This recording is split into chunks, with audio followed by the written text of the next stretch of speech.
two things that I know now, and one of them is that my bones are squishy, and the other is that I'm never getting on a plane again. This is We Have Concerns. Hi, Jeff Canada. Hi, Anthony Carboni. Hello, concerned citizens. Jeff, you know I take our no scientist policy on this show very seriously. Yeah, we are an award-winning science podcast with no scientists. Well, because I understand, just like you understand, that science is a feeling. Science, it can't be quantified. It refuses to be explained. And there's one thing we know about science. It's that you can't really write it down. No, science comes from somewhere deep inside where we don't know. No one will ever know. No one will ever know. And that's science. And yet somehow, every once in a while, a scientist worms their way into the anxiety chamber. And today we are joined by one of them. I actually like this one. I actually like this one just fine. Shannon Odell is here. Hello, Shannon. Yay, welcome. Thank you. I'm so excited to be here. Newly Dr. Shannon Odell. I am Dr. Shannon Odell, yeah. Yeah, okay. Well, we like you even less now. Well, the thing is, I consider myself if someone doesn't want a scientist in the room, I'm the best scientist to put in the room.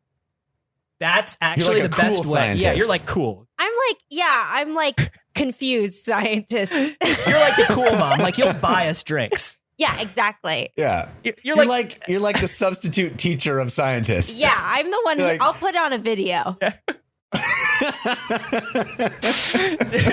I love it. That she actually promised to do that during the podcast today. I was like, we're going to ask you a question about your field of study. She's like, cool. I'm sure there is a video I can refer you to somewhere on YouTube. I have a VCR. I have a cart. I have a big TV and a VCR and a cart in the hall that I'm going to haul in here. She brings it with her everywhere. But Shannon, you are a neuroscientist. Mm-hmm. You are a comic, and you are I met you on your Shadowrun podcast, Fun City. Yes. The classic multi-hyphenate, those three things combined, comic scientist and tabletop role-playing player. Yeah. Scientist and orc roller derby player. Exactly.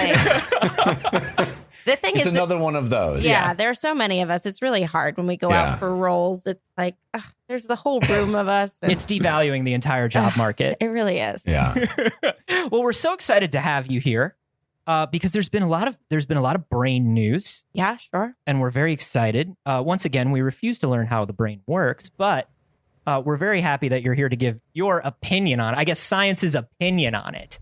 Well, is what I'll call it. I feel like science refuses to learn how the brain works because I feel like every day we're like learning something new. We're like, maybe we thought this, and now, but that's the thing is I remember like I guess it was almost 10 years ago when the neural mapping thing started to come into play, and it was a lot like when we started sequencing DNA, and it was like, oh, we thought this about the brain, but we're stupid. Yeah. It's always just like, if we collect enough data, we'll figure it out. And then it's just like, no, we don't know it yet. See, that's why we say on this show, funny. Science is a feeling. Yeah. Exactly. It's so funny that the brain is struggling to understand itself. Mm-hmm. You know what I mean? That's what's happening. It's just all of us are using our brains so hard because the brain is so hard to understand. Mm-hmm. Alanis Morissette said that. Yeah. That's in her famous song, Jagged Little Pill. That's the one. That's the one. I want to ask you about this story that it has to do with the brain a bit, but I think it has to do with really a lot of the frontier of science right now. There is some interesting work being done in the field of prosthetics. And we got this story that actually comes from the journal Science Robotics. And it's about, we think of artificial limbs and prosthetics and armatures as ways to replace in individuals that might need, a replacement limb or compensating for perhaps an injury. I was going to say to jump high and destroy my enemies. Well, there's that too. I think you're getting more to what I'm talking about. Yeah, now we're in the Shadowrun world. Now we're talking science, baby. Yeah. Yeah. But if you happen to be a doctor of science like, I don't know, Dr. Otto Octavius, for example, then very real maybe person. you're more interested in prosthetics as a way to add parts to the human body instead of just replace parts we already have or missing parts that I will remind you that this is a family show at this point, Jeff. Because I think I know where you're going, and I'm going to ask you not to go there. Do families listen to this podcast? Full families? Yeah, they all sit together. There's no family. No, they all sit together on a Sunday. Not a family podcast. After church. B, you've never stopped me from bringing up synthetic butts before. And I'm going to talk about second butts. Mom puts a roast in the oven, and everybody sits down around the old Philco, and they put on their favorite podcast, We Have Concerns. And no, I would never stop you from bringing up prosthetic butts. You called me out. Second butt. Everybody wants a second butt. Now it's possible with science. Is a second butt a third cheek, or is it a whole second butt? That's a great question. That's one of those things that science has been wrestling with for a long time. Yeah. Because what is the butt the crack or yes, the butt? exactly. So you would only need a third cheek, and you would have two butts. That's the thing. If you add two cheeks, you have 1, 2, 3. You have 3 butts. Now this is a lot. This reminds me of city planning and the idea of building. More like shitty planning. Building long. How dare you? That is your one. Don't encourage him. You're new and you don't know what it'll do. I love it. No, you don't. It's like the difference between Disney World comes in and builds a really long parking lot that goes on forever, and you're parked in Goofy 57 and you get a mile and a half from you. And then Universal Studios comes in and they go, no, we're just going to build it. It has multiple floors. You know what I mean? Yeah. And I think what you're talking about with the butt on butt is like, are we building wider? Because that initially seems like it's more efficient. But is it more efficient to go out butt on butt? How about this? Building butt better. I like it. We're going somewhere. Now we're going into branding. I think, and sometimes branding Anthony, comes before the product. If you're smart, if you're the Disney Corporation, it certainly does. We're going to make them walk to Goofy 53 and they're going to think it's fun because we're calling it Goofy 53. Anthony, I'm afraid if we follow your analogy to its logical conclusion, you're suggesting a butt inside a butt. Okay. If that's the multi-tiered parking version of what we're talking about, butt. right? Yeah. This is a fractal butt. Mm-hmm. You're saying not wider, deeper is what you're saying. Now, anyway, we're not talking about butts. We're talking about new limbs, and in this case, a second thumb. There is a group of researchers that have actually created a robotic third. I shouldn't say second. Second thumb on a single hand. Mm-hmm. Yeah, the third thumb. Big it's the deal. third thumb. It's one of your hands gets another thumb. Where is this thumb? Well, it is on the other side from where your current thumb is. It'd be right next to your pinky finger. That makes sense. Hanging off that fleshy part of your palm. That makes sense because then you add grip to the other side. It does seem weird that there's no other finger right there, right? There's such a long unused space of your palm there's no finger, you know? What's up with that? Well, and it seems like it's much more efficient in terms of like instead of putting it next to the other thumb for sure. Or like in between any of the other fingers, like because then you have like this mirror grip thing. You got this huge space right there, and it feels like, I don't know. I'm not an evolutionary biologist, but it sure feels like having not another. Anymore. Not anymore. After that lawsuit, not after that lawsuit. I still say, as an evolutionary biologist, that we all come from monkeys. That's what I said. Yeah. We all come from There were monkeys. There were monkeys, and then they birthed humans. Yeah. That was my theory. And it happened. And Anyway, it happened a lot, like quick. Like it happened real fast. Doesn't it seem like having another like wraparound finger right there would be super useful? You play 2 Game Boys at once. 2 Game Boys. That's double pocket monsters. You could link cable and trade with yourself. Think about that. Well, this is what these researchers have determined. They created this robotic thumb, and actually how it works is there's a little pad, I guess kind of like a game pad, that is placed in your shoe. And it communicates wirelessly with the robotic thumb that's strapped to your hand. And you can control the robotics, that you can manipulate the thumb by pressing down on the little pad with your foot. It's like a piano pedal. Wow. No, it's actually more subtle than that. It has subtle changes of pressure in your foot can do really actually fine motor skills with the thumb. It's okay. So it's really actually, it's not like an on-off switch. It's not like thumb. It's not just a binary press of a button. Is it in the heel, or are you pushing it with like a big toe? Because now you're talking about you're using your big toe, the underside of your big toe. Okay. All right. So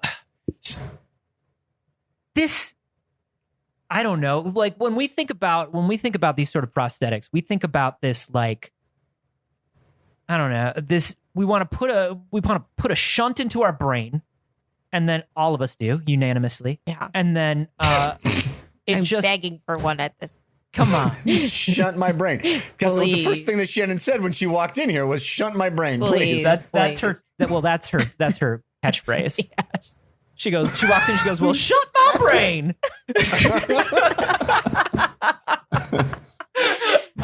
It was a big hit in the science lab. It was great. Yeah, there are t-shirts. Yeah. Everyone's everything. Like, yeah, she would walk by people in the cafeteria and they'd be like, "Shut my brain." Dude, I said, "Shut my brain, girl." Shut my brain, girl. That's the most important thing. Again, as a scientist, is branding. You need to have an identity. Thank you. Yeah, smart. Thank you. But did it get to that point though, Shannon, where you were like Leonard Nimoy when you're like, I'm over the shunt my brain thing. I don't want to be Spock anymore. Yeah. But I've come back around. Yeah. Well, you created that second catchphrase afterwards. What was that? It was, "Don't go in my nose." It wasn't as relatable. It was very COVID centric. It really wasn't catching on. But what I'm getting at is, I think we want a brain to electronic interface is what we think about things. Yeah. Like, I want to be able to think, or eventually just not even think, just do like I do with anything else I move in my body, and move this robotic part. Why foot pedal? Well, I think it was easy. These things are ridiculously cheap to make, actually. They're all 3D printed, the mechanics in the thumb. So they were really simple. And what they did was... Get your thumb by 2 p.m. They asked... From the movie. They asked 20 people... I'm getting like every other word you're saying, so I have no idea what you even said. I said I can get you a thumb by 2 p.m. from the movie. Oh, I get you. Okay, that's good. I would have responded if I had actually heard any of it. We're not having any technical issues, and everybody shut up. All right. So they took 20 participants, and they asked them to use the thumb. Take it home over these 5 days, and I would love to know what they were doing with the thumb. You get the participants. You're like, here, please use this thumb. Take the thumb. Try it out. Yeah, I don't know. Just use the thumb any way you want. And they're like, can I have one of the second butts as well, please? That's what I'm saying. Yeah. Okay, you take this thumb and you take these wipes.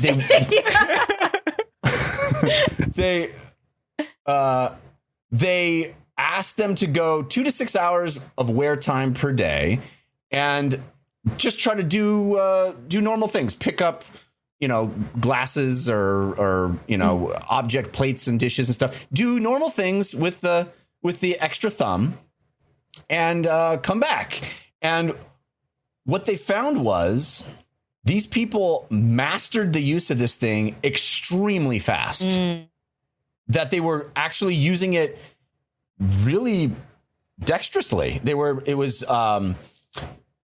to use the thumb even when they were distracted. Like if they were asked to build a wooden block tower, like a Jenga tower, and do math in their head at the same time, or while they were blindfolded, they could still do it with the thumb after only 5 days of practice. Wow. No. No. Ow.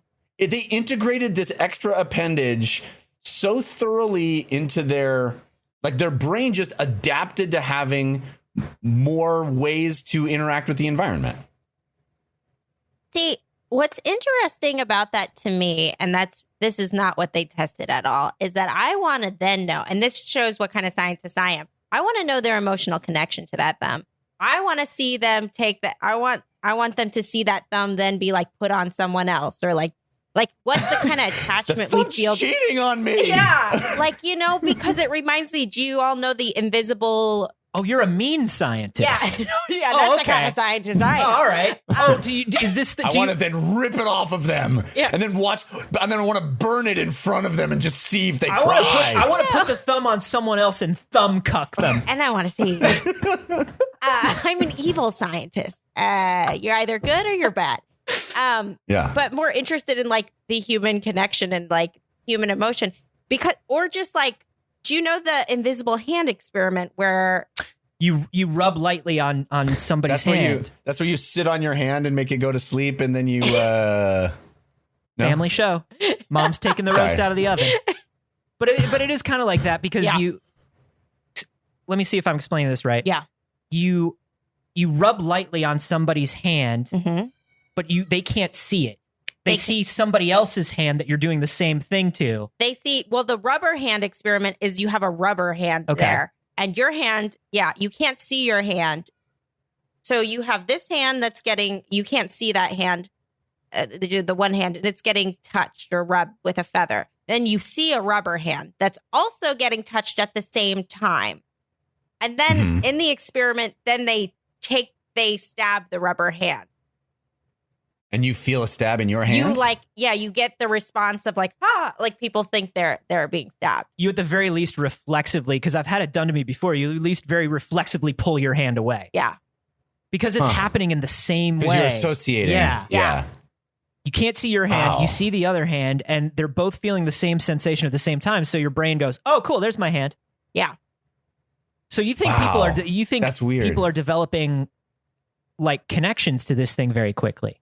Well, yeah. I mean, it's interesting because this interface doesn't go like through it's interesting that it just goes through the foot and you're controlling it with your foot.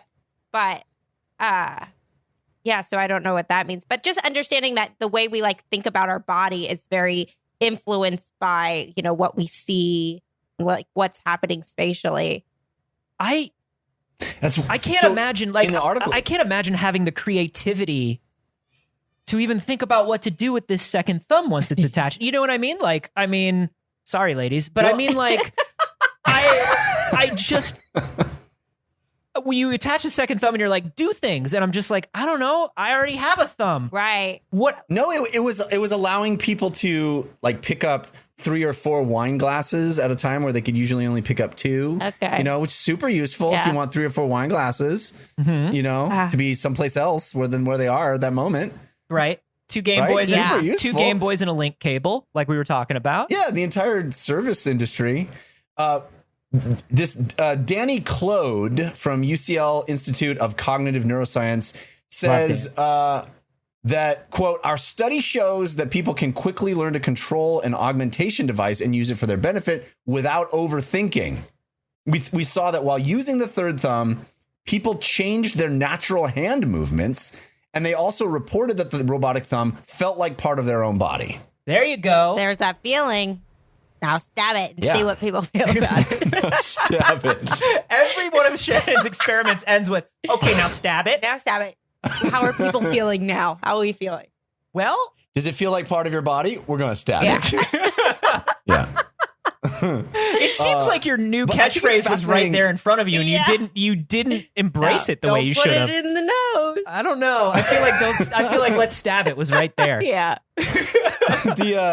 The fascinating part to me is that it actually changed how people used their hand. Yeah. Did they give a bunch of examples? Yeah. Well, they were saying that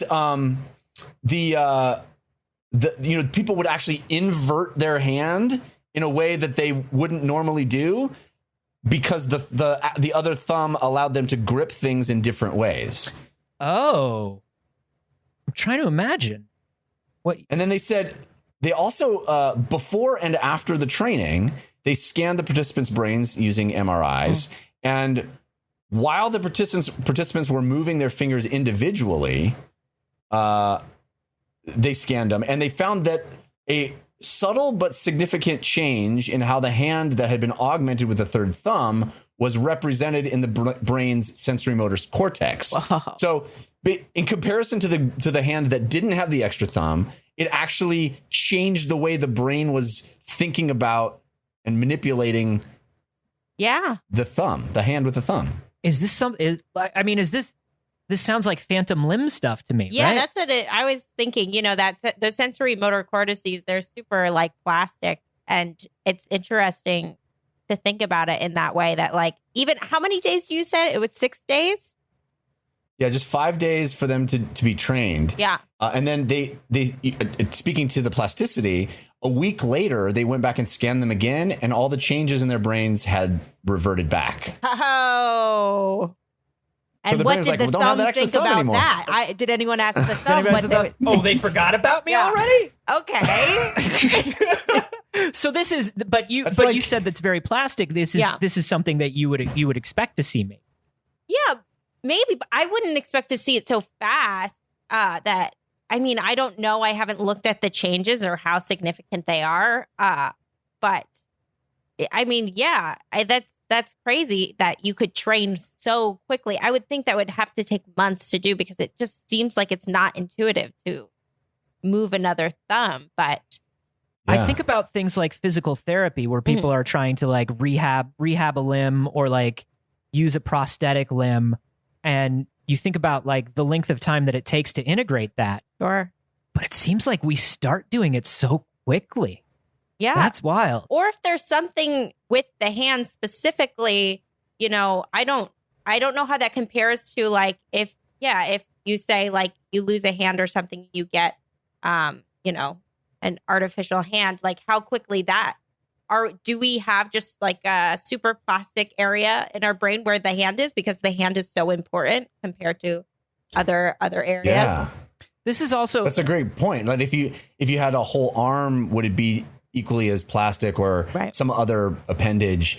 It might not be the same result, because the hand might just have a special place in our brain. Yeah. That's really interesting. It also makes me think about all the things that we hear and learn about neuroplasticity, and how it's like, well, once you're an adult, your brain it turns to chewed gum and it's stiff and you can't learn anything anymore and eat shit. What you know is what you know. Right. But it sounds like that's not true. No, not true at all. Our brains are very plastic. I feel like there is a debate in neuroscience this doesn't have to do as much with plasticity, but recently there was this debate of like new neurons in the brain. And, I always thought that it was forever. You grew a lot of new neurons in the brain when you were young in these special areas. But then there was this thought that maybe like you reach a certain point and you're not really producing. But then there was a big debate, and they were like, no, we found new neurons in old people. And it was a back and forth. Scientists love to debate. But yeah, the adult brain is still really plastic. It's actually really, that is why the brain is cool, and why you shouldn't study the heart or the kidney. Yeah, fuck the heart. You should study the brain. And that's why I'm here on this podcast. Many people are studying other organs. The kidney's stupid. The kidney can't do mahjong. Yeah. No, you're right. There's no kidney mahjong. And by the way, do you know how many heart researchers listen to this show with their families? Thank God, finally somebody has the guts to say it, right? Stop studying the heart. Okay. We know what heart it's do. It's a useless organ. We know what heart do. Grow up. Study the brain. Heart go thump thump. We know already. Blood go through body. We get it. Learn something new, babies. Yeah, name one thing that the heart does that's essential to life. One thing. Just name one. I bet you can't. Yeah. You can't. But the brain, listen, I can just off the top of my head. Mahjong. Exactly. Sudoku. Right? So there you see, there's two. What's the name? I'm trying to, damn it. Shogi. That's what it is. It can do mahjong, shogi, and go. And the heart can't do any of those. Name Useless one heart. tile-based Japanese game that the heart can that the heart can do that the brain can't. Exactly. I'm waiting. Yeah. Thank you, Shannon. Thank you for finally saying what we've been thinking for so long. And that's what this podcast is about, right? Yeah, no, please come here and do the evangelize for the scientific community. Yeah. Please. Fuck the heart. Fuck the heart. My question to you, Shannon, is would you augment your body in these ways? Would you add another thumb or an arm, perhaps? Sure. Yeah, I would like a lot of stuff. Hell yeah. You want to keep it? We'll take the full package. Just keep adding on. Top 5 things you would add right now. Okay, I would add another leg. Okay. Because I think Some of us already have a third leg. Oh. Are you talking about that? Are you talking about that sad little dog that lives down the hall from me? Yeah, that's what I'm talking about. They adopted this sad little dog, and it's only got 3 legs, but it's living and it's doing its best. I bet it would maybe if we could give it a thumb. We could give it 1 thumb. We could have 3 legs and a thumb, but that's one less leg. The dog with 3 legs and a thumb. That's 1 less leg, but 1 more thumb than any other dog. Exactly. So you would do third leg. Third leg because I think it would balance me like a tripod. Like you don't want something that balances. You want an easel. You want a tripod. None of those cardiologists could push you over. Think of how you could more lean in the hallway. just all day. Exactly. You could just be leaning constantly. And I would like a whole nother arm because I'm constantly getting my arm stuck. I'm a very clumsy person. I'm like, when I cut, I'm like about to cut my hands off. Like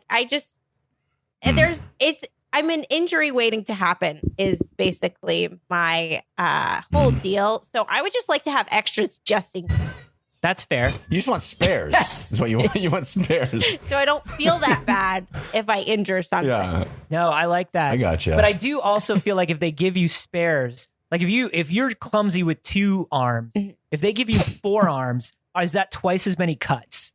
Yeah. That's Are true. you hurting yourself twice as much? That's true. Yeah. Or do you become more? I feel like does it become a more facile thing? Yeah, I don't know. yeah. I don't know. We all know that I want wings. We all know that I want night vision. We all know that I want a glow in the dark skeleton. We've talked about these things before. But I'll tell you what, man. This reminds me of Jeff.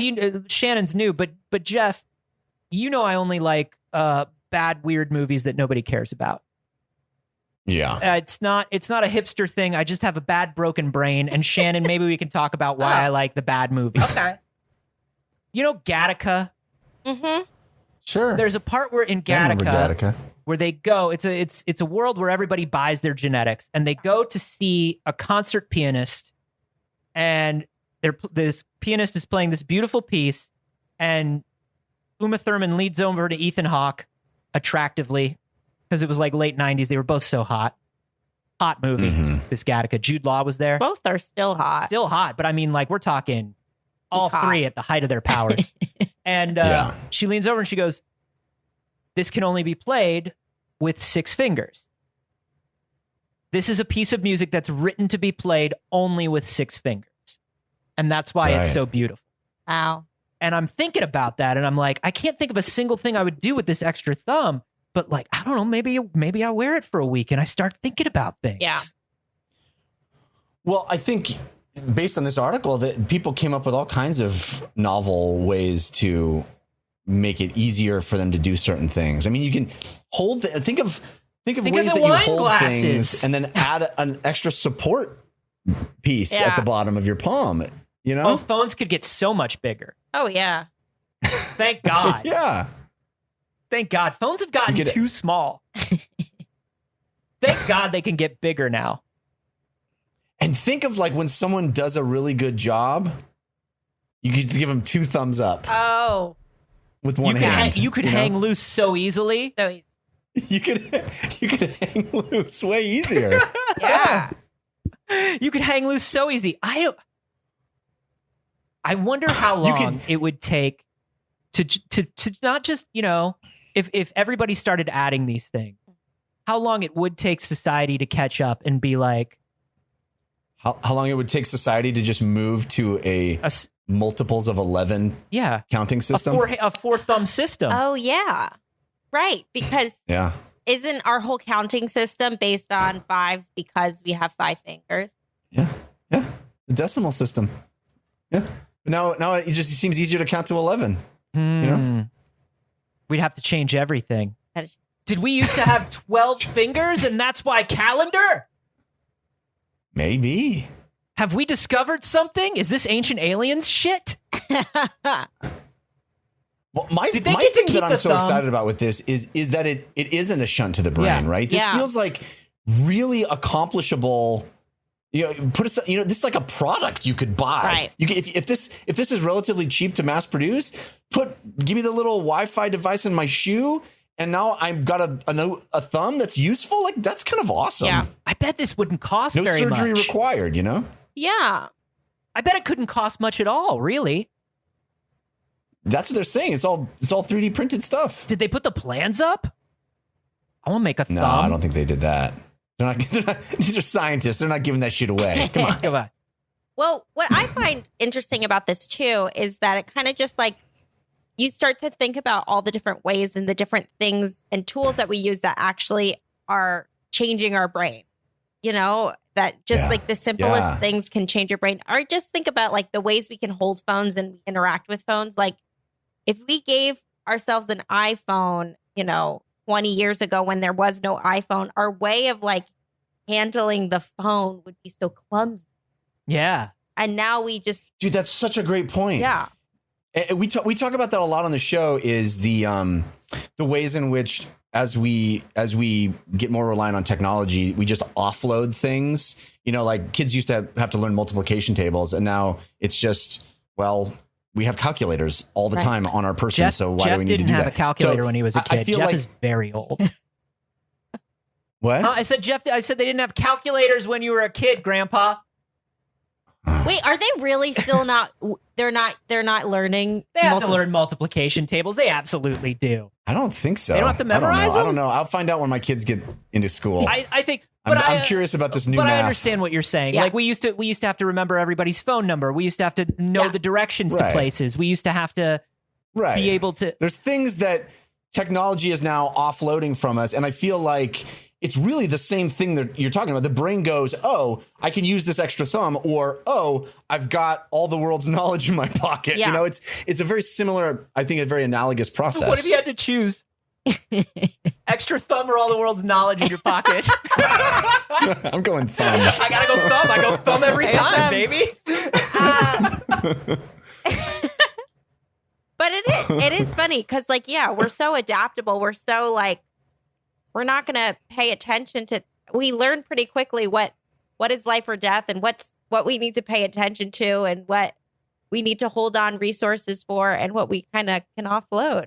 But it's weird what we do. Yeah. Here's a question that I have for you, Shannon. Okay. You fucking scientist. All right. How come we are adaptable in that way where my sense of direction is not as good as it was, and my brain was cool to give that up? My brain was like, cool, we'll give up the knowledge that we have to remember how to get someplace because now we can look it up. But lizard brain says everything kill me. Right. Sure. How come there's stuff that we can't get rid of? Sure. I mean, because certain things are going to be, I think it's kind of attention too. So like if you were in a really stressed out situation, like your attention system's going to be more online. Like if you know that knowing how to get to the nearest exit is, life or death, you might be a little bit better at direction. That's fair. So like, I think it's, again, this kind of attention thing of like, where are we putting our conscious attention? And if we kind of know by now that we never need to know directions anywhere, because we always just have a map at our fingertips, then we're not gonna put any like emotional or like cognitive energy into remembering directions. But if you're if you're a driver, maybe you will.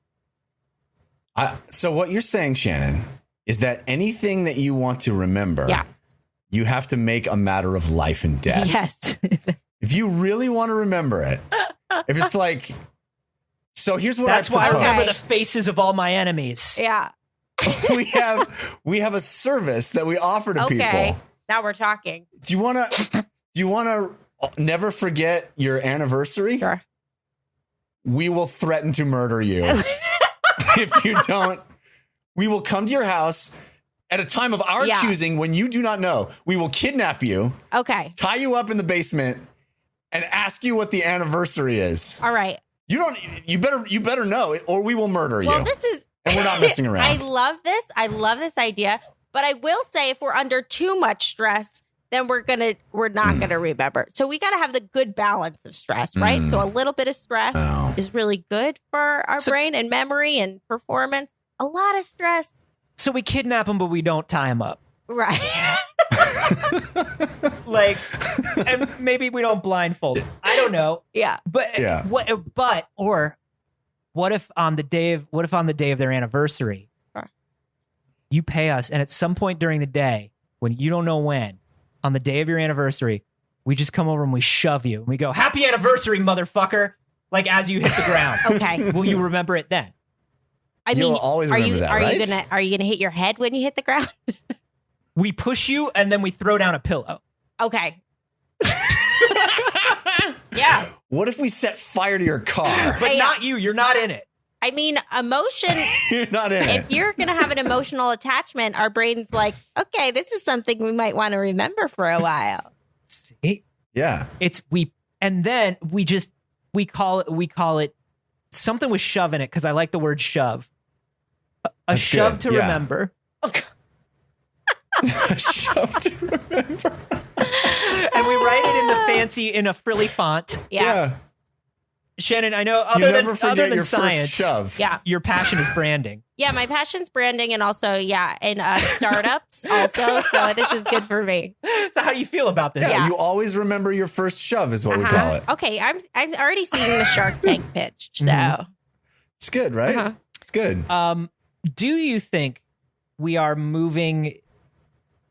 It sounds like you think that this sort of offloading isn't just natural, but it might be positive for us. yeah.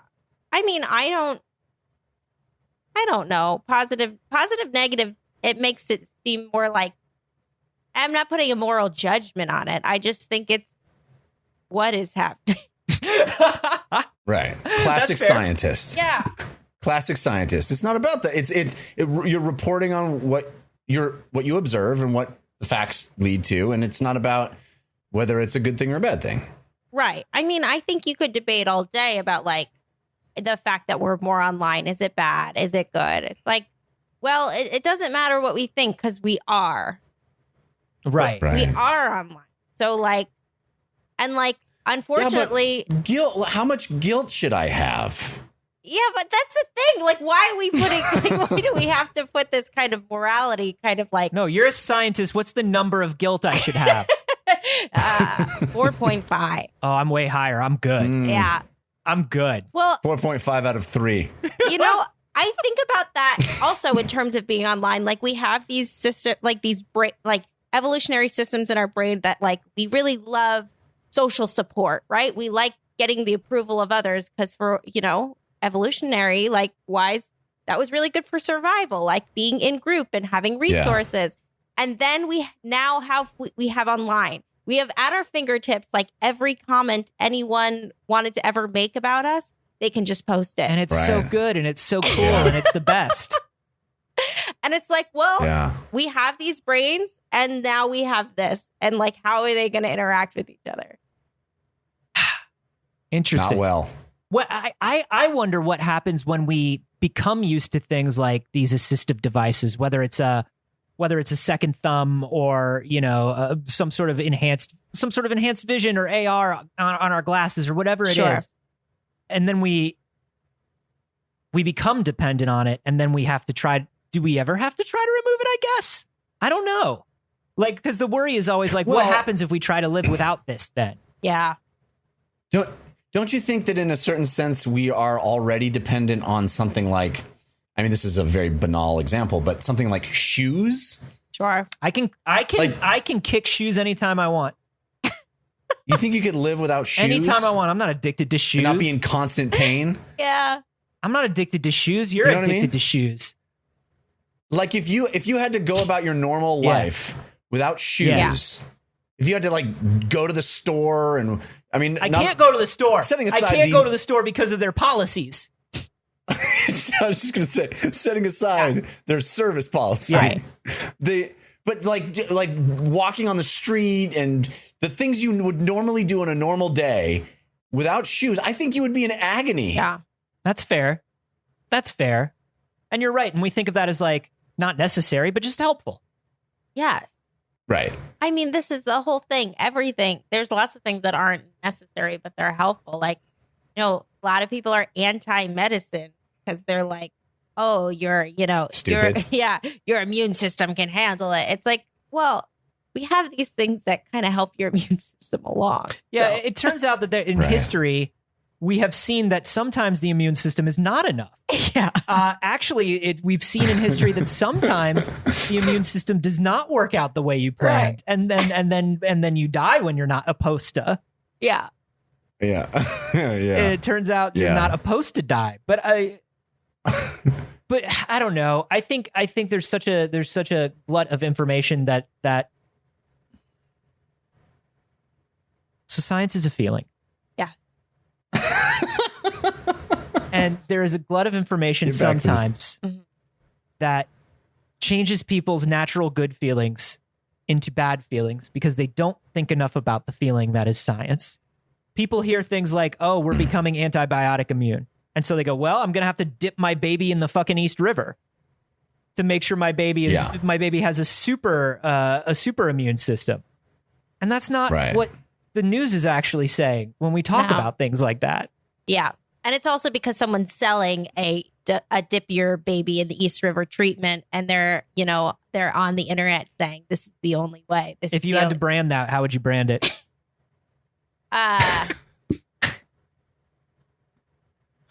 Dip for now means less dips later. There you go. I hate dips later. I want fewer of those. Yeah. That looks unpleasant. I should do it now while I can, so I don't have to do it many times later. And this is like, why didn't I get a PhD in branding? Is what I'm. I don't know why they don't offer. It sounds like you didn't need one. You don't go to school for what's already up here. You know what I'm saying? You know what I'm saying? Yeah. I want them to release these plans. I want to add a second thumb, a third thumb, a second thumb. I think I would wear this. I think I would try this thing out, man. If they release this as a product, I would buy one. I don't know what I would do with it. I guess I would find out in the moment. But I can't. Yeah, I think you would just do everything you normally do, but a little bit better and easier. Okay. Okay, I'll accept it. High fives can be high sixes now. Ooh, that's one better. It's a whole world. That's better. Yeah, you're right. I'll take two. Until that thumb starts learning on its own. Oh. And then that thumb. It is a robot. It rebels. And it rebels against its master. Exactly. It's the most useful finger. We can't have it rebel. Out of all the fingers, it's the most useful finger. You know what I would call that movie? Disposable. Okay, I like that. Pretty good? No? I just like the idea in the movie, it can't control the whole body. It just controls so it's just pressing buttons. It's like, no, don't press that button. Yeah, it's all the dangerous buttons. It's all the most dangerous buttons. Garbage disposal. Trash compactor. All the garbage things. It was the thumb. It's constantly indicating your approval to people that you don't wish to give your approval to. No, I didn't. No. Oh, he gave me a thumbs up. No, I curse you, thumb. Now I have to let this dangerous hitchhiker into my car. I wasn't even hitchhiking. Why are you slowing down? I saw your thumb.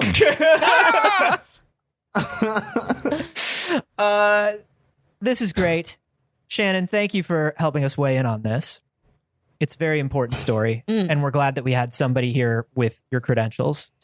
Yeah, I don't know how much knowledge I gave from the credential standpoint, but I was glad I could give some knowledge based on the branding standpoint. I mean, yeah, much more useful, to be quite honest. Honestly, we thought this was going to be a semi-useful episode, and it turned out to be a very useful episode. If you'd like to discuss stuff like this with other concerned citizens, talk about what limbs you want to add. Remember, it's a family show. This family is gathered around the Philco together, listening to the show. But what you would do with... I mean, we are a family, but we're not for families. That's what I would say. You're anti-family? Wow.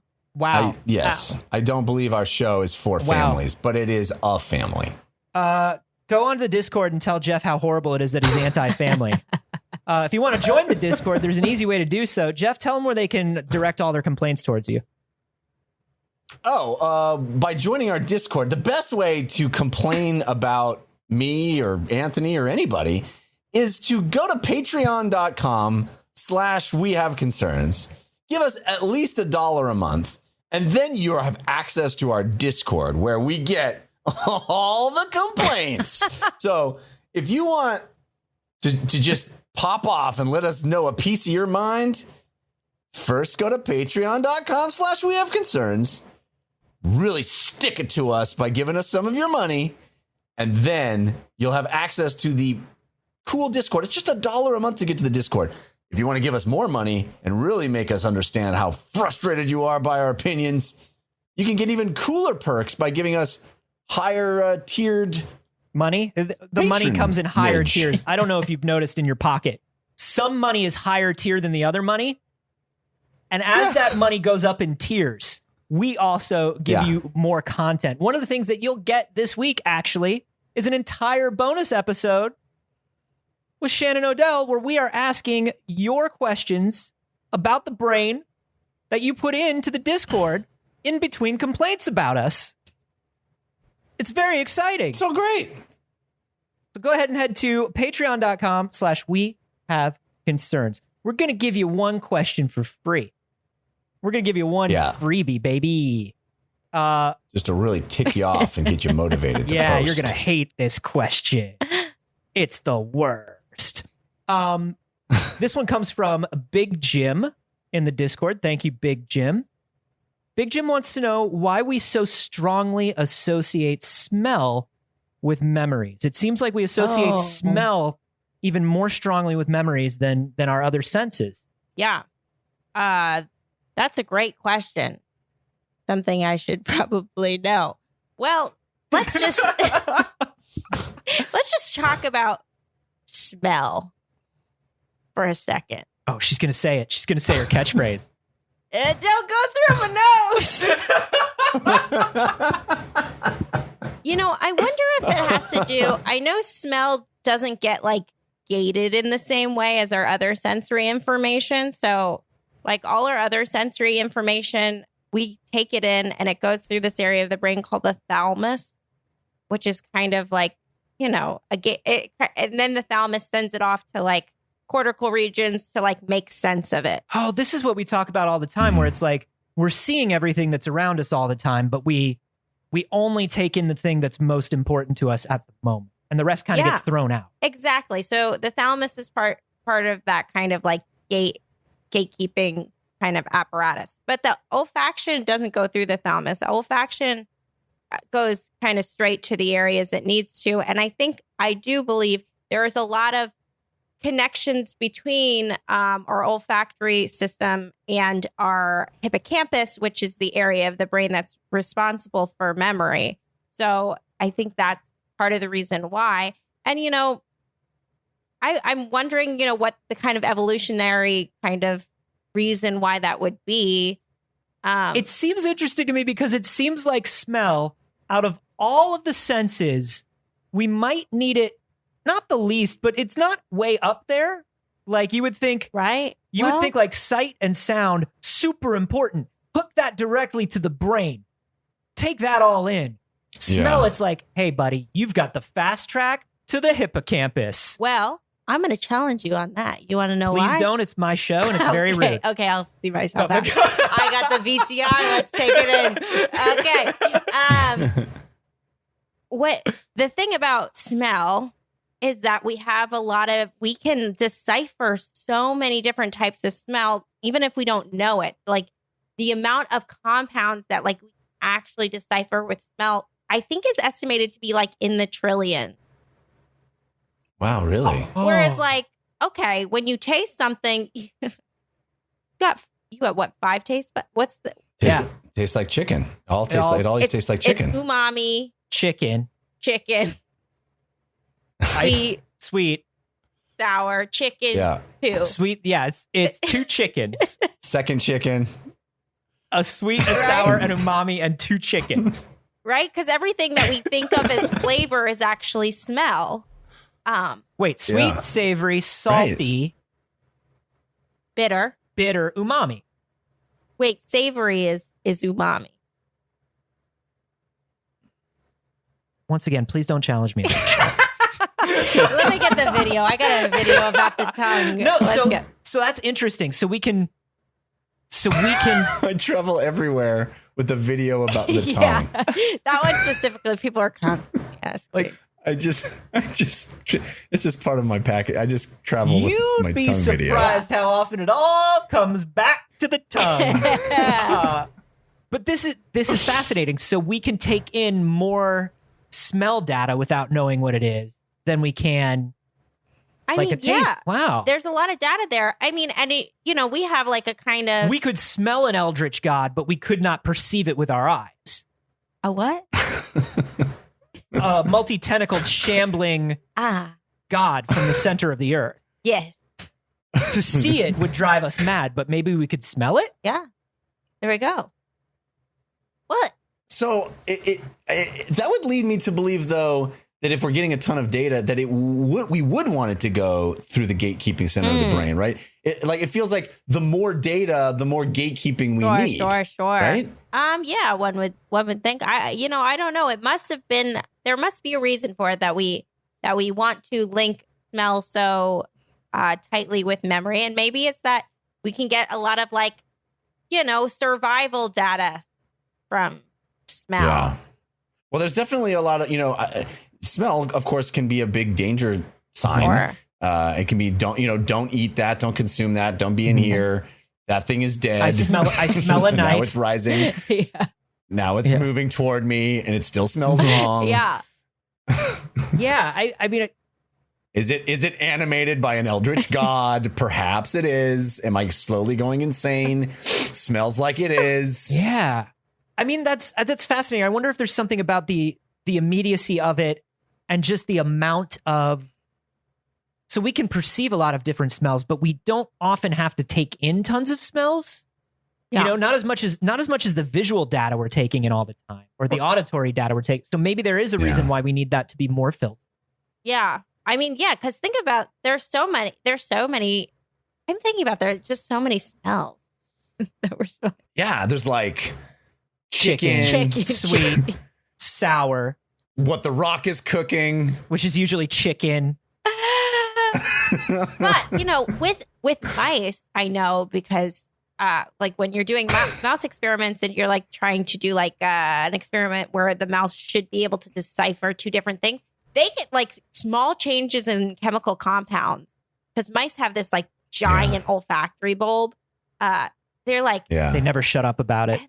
They're constantly, they're like, oh, I smell the difference. A little different today. Oh, I know that because of my the size of my olfactory bulb at work. I don't want to brag. So that's interesting. So it's a more subtle sense then. Yeah, I mean, because it's like what I think it's like 1,000 or 1 trillion different receptors to get like little different compounds, right? But then smells are like a mixture of all those different compounds. Wow. Yeah. I mean, I'm no smell scientist, but should have gotten your PhD in smell science. That's where they're hiring. But I said, don't put it in my nose. Yeah. Hey. It's branding, exactly. baby. I had to stay true to brand. Thank you, Big Jim, for the question. Did you have to write a doctoral thesis? I did. Or did you pay your way out of it? I didn't. Other people did, but they were like, you don't have to Right. My thesis was about memory, but it was like on a very molecular level. So it was about epigenetics. So I don't know if we talk a lot about epigenetics here. So the idea that you have DNA, but like your DNA in every cell is the same. So how DNA gets read is through like these epigenetic marks, which turns things on, turns things off.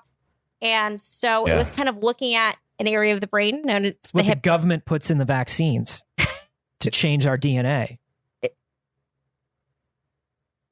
I legally can't talk about that. I thought maybe we hit something where Shannon was like, you know what? I shouldn't joke about that. That's actually not a thing we're going to joke about. And then, hey, because actually, get vaccinated. Please get vaccinated. Please just get vaccinated. And I know I don't need to tell any of our audience this. So memory and epigenetics. So basically what my project was looking at was like, so in different cells might have different, even though they're like all the same cells. So all the same types of cells have mostly the same epigenetic marks, but they might be slightly different.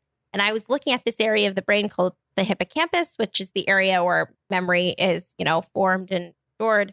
And I was looking at, so randomly when we're forming memories, just random kind of bunches of neurons get excited. And then they're kind of like, that memory is that. It's called sparse coding. So like you have tons of neurons and only it's sparsely encoded. These memories just randomly different groups get taken at different times. So I was looking at, could we predict what neurons are going to kind of get pulled out at any one time based on their epigenetics?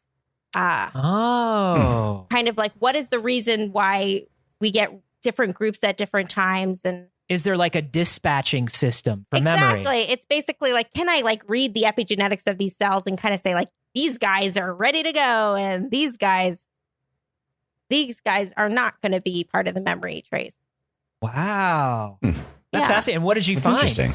I found that there might be some kind of random stochastic kind of switching that happens epigenetically within these groups of cells so that at any one time, some groups of cells are a little bit more excitable and therefore are more likely to be involved in the memory trace at that time versus later on, 2 weeks later, those switches kind of, are randomly turn off and maybe randomly turn on in another cell. And those cells are. So you're saying that like what we remember sometimes is just a fluke of our epigenetics. Like what happened to be primed and ready to be imprinted at any given moment might be what we remember rather than some other factor. No, not exactly saying that. What I'm saying is which cells, because it's going to be like, it almost seems like random which cells are become the memory trace at any one given time. We know a couple of things. We know like cells that are more excitable or in like a more excitable state are more likely to be part of the physical memory trace, right? This is called the engram, which is like the physical like memory trace in the brain. You like delete those cells and the memory's gone, kind of. And you can if you get a rare engram, but you don't need it, you can crush it into dust, and then you can use it to buy new armor. Are you following? Yeah. But so all of these clusters of neurons will respond in the same way. They don't editorialize, but it's a matter of which ones are ready at any given time. Exactly. And the idea is like, it seems like there's different groups of cells that are ready at different times so that we can have this brain that can store so much memory because randomly only, this bunch of cells part of this memory. And then like later on, this bunch of cells, it can be for this memory thing called sparse coding, which kind of allows for a lot of data storage. And so the idea is like the same cells can't always be ready for the memory or you're going to have like a little bit too much overlap. So how is there like, this dynamic switching in the cell that allows for different cells to have their turn to shine?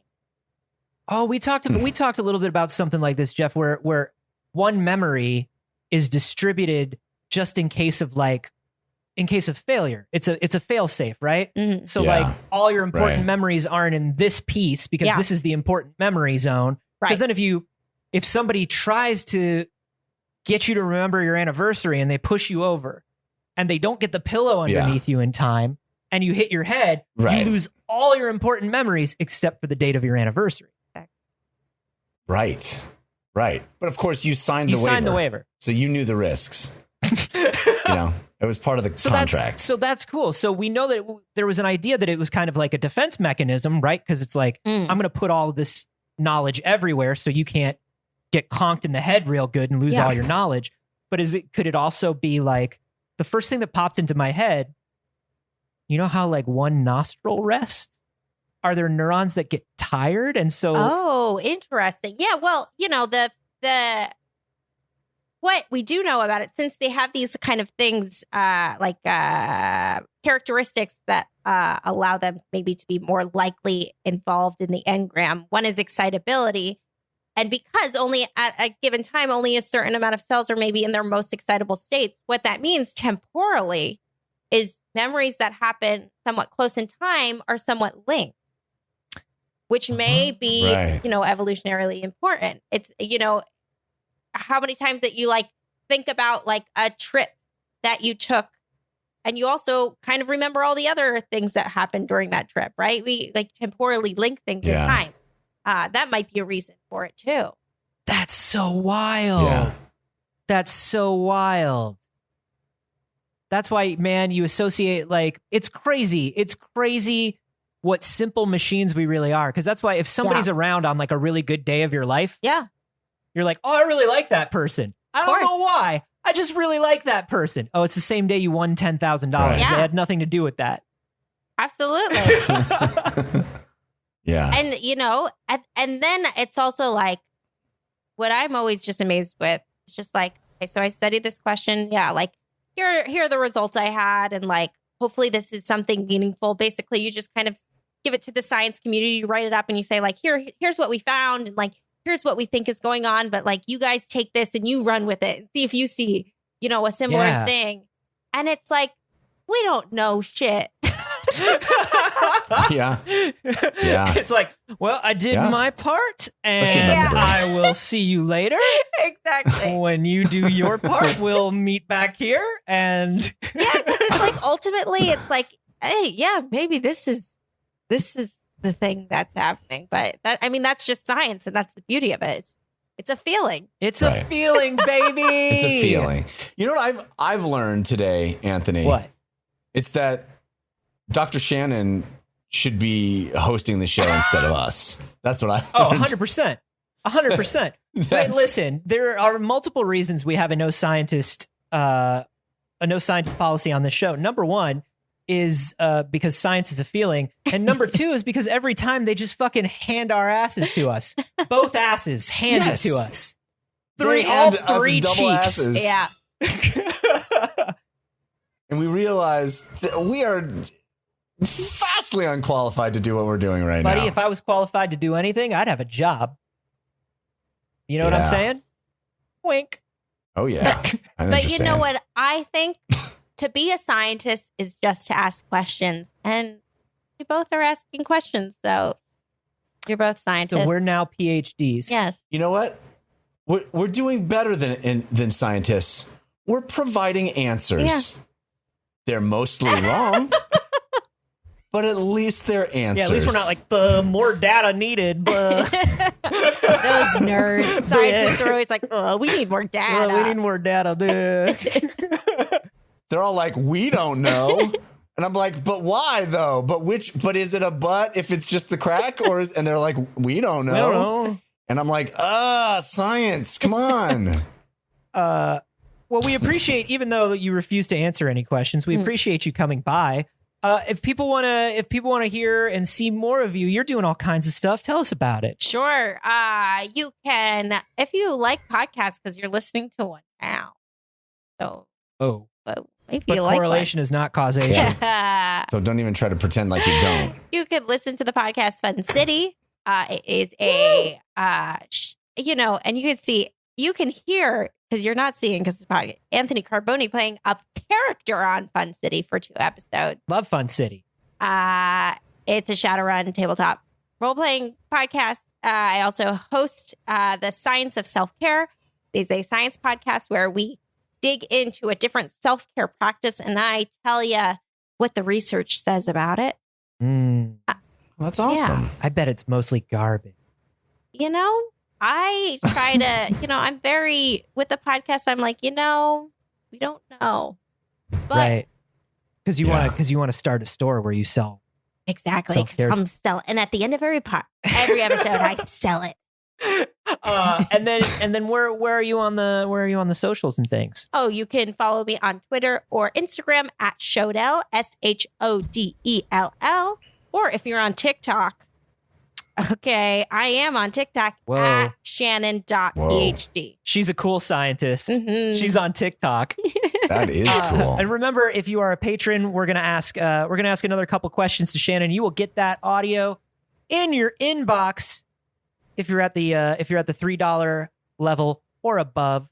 So be sure to listen there. A bargain. It's a bargain. That's just one level up from complaining about our bullshit. Yes. And remember, you can find us everywhere online. I'm at A Carboni. I'm at Jeff And Canada. we'll see you later. We'll see you later, baby. That's my sign off. I'm not good at branding like Shannon is. Nice. Stick it in your nose. Stick it in your nose, everybody. She could host the show. We would be so much more popular because we'd be branding better. Oh.